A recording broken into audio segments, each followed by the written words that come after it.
매달 기초연금 받으시는 분들 통장에 34만 9,700원 찍히는 거 확인하고 끝이죠. 그런데 같은 기초연금 수급자인데 누군가는 매달 65만 원 넘게 챙기고 있습니다.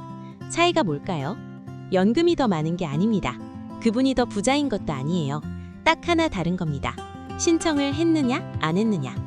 문제는 이 세 가지 혜택이 전부 정부가 대상자를 이미 파악하고 있으면서도 본인이 직접 신청해야만 지급되는 구조라는 거예요. 알면 받고 모르면 그냥 지나치는 겁니다. 오늘 이 영상에서 기초연금 수급자라면 반드시 함께 챙겨야 할 세 가지 혜택, 각각 얼마를 아끼고 얼마를 더 받을 수 있는지, 그리고 신청은 어디서 어떻게 하는지까지 한 번에 정리해드리겠습니다. 특히 마지막에 알려드릴 비과세 혜택은 모르면 매년 30만 원 가까이 세금으로 날리는 거니까 끝까지 보시는 게 좋겠습니다. 안녕하세요. 소소하지만 담백한 복지 이야기를 전해드리는 소담이입니다. 먼저 가장 간단하면서도 의외로 모르시는 분이 많은 혜택부터 갈게요. 이동통신 요금 감면입니다. 기초연금 수급자는 본인 명의 휴대전화 요금을 매달 최대 11,000원까지 감면받을 수 있어요. 방식은 이렇습니다. 월 청구된 이용료가 22,000원 이상이면 22,000원 한도로 50%에 해당하는 11,000원이 깎여요. 예를 들어 월 요금이 5만 원이라면 11,000원을 감면받아서 39,000원만 내는 거고요. 월 요금이 18,000원처럼 22,000원보다 적으면 그 금액의 50%인 9,000원이 감면됩니다. 이게 참 아쉬운 부분인데요. 기초연금 신청할 때 주민센터에서 이동통신 감면 서비스를 동시에 신청할 수 있도록 시스템이 만들어져 있거든요. 그런데 현정에서 이걸 안내받지 못한 분들이 적지 않아요. 이미 기초연금을 받고 계신 분이라면 주소지 관할 읍면동 주민센터에 가시거나 통신사 고객센터에 전화하셔서 따로 신청하실 수 있습니다. 복지로 홈페이지에서도 가능하고요. 한번 신청해 놓으면 수급 자격이 유지되는 동안 계속 감면되니까 매달 11,000원씩이면 1년이면 13만 2천원입니다. 전화 한 통이면 되는 일이에요. 그런데 이건 지출을 줄이는 거잖아요. 실질 소득 자체를 늘리는 방법도 있습니다. 노인 일자리 공익활동형인데요. 이 사업은 기초연금 수급자를 대상으로 운영됩니다. 만 65세 이상이고 신체활동이 가능하시면 지원해 볼 만해요. 하시는 일은 지역사회 봉사 성격의 업무입니다. 공공시설 봉사, 학교 급식 지원, 독거 어르신 돌봄 같은 활동을 한 달에 30시간 정도 하시는 건데 하루 3시간 내외라 생각하시면 돼요. 그러면 매달 29만 원의 활동수당이 나옵니다. 여기서 중요한 게 있어요. 이 수당은 기초연금과 별도로 지급됩니다. 기초연금을 깎지 않아요.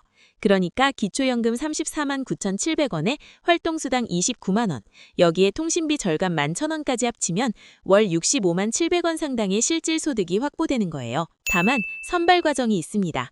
소득이 낮을수록 혼자 사시는 분일수록 우선순위가 높고 가구 구성이나 활동 역량도 함께 봐요.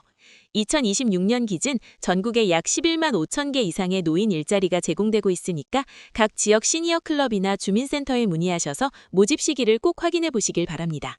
이 정도만 해도 기초연금만 받을 때와는 상당히 다른 금액이 되죠. 그런데 사실 이건 매달 들어오는 돈 이야기고요. 이미 모아둔 돈에서 빠져나가는 돈을 막는 방법이 하나 더 있습니다. 이게 아까 말씀드린 비과세 혜택인데요. 정확한 절세 금액이 궁금하시죠?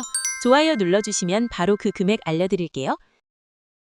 비과세 종합저축이라는 제도입니다. 기초연금 수급자가 은행이나 증권사에서 예금이나 적금에 가입할 때 전 금융기관 합산 원금 5천만 원 한도 내에서 이자소득세와 배당소득세 15.4%를 전액 면제받는 겁니다.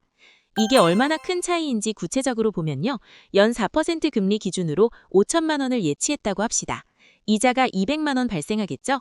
일반 계좌라면 여기서 15.4%인 30만 8천 원이 세금으로 빠져나갑니다. 그런데 비과세 종합저축으로 가입하면 이 30만 8천 원을 그대로 내 통장에 남길 수 있는 거예요. 매년 30만 원 넘는 돈이 아무것도 안 하고 지켜지는 겁니다. 이 제도를 오래 봐온 입장에서 한 가지 짚어드리고 싶은 게 있어요.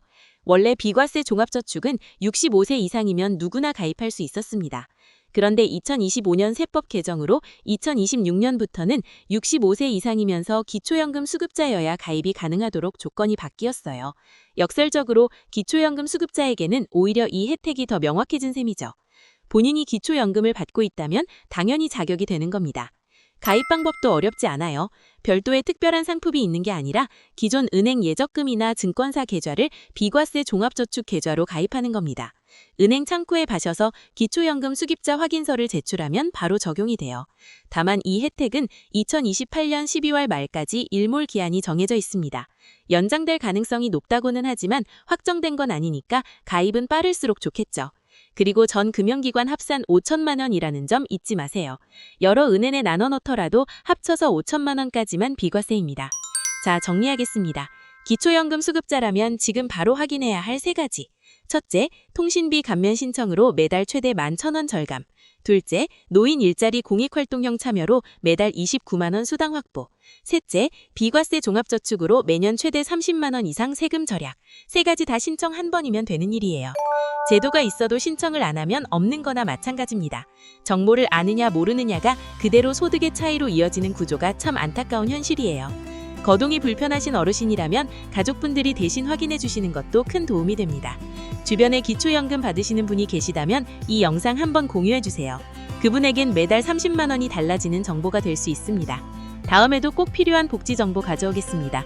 구독해 두시면 놓치지 않으실 거예요. 소담이었습니다.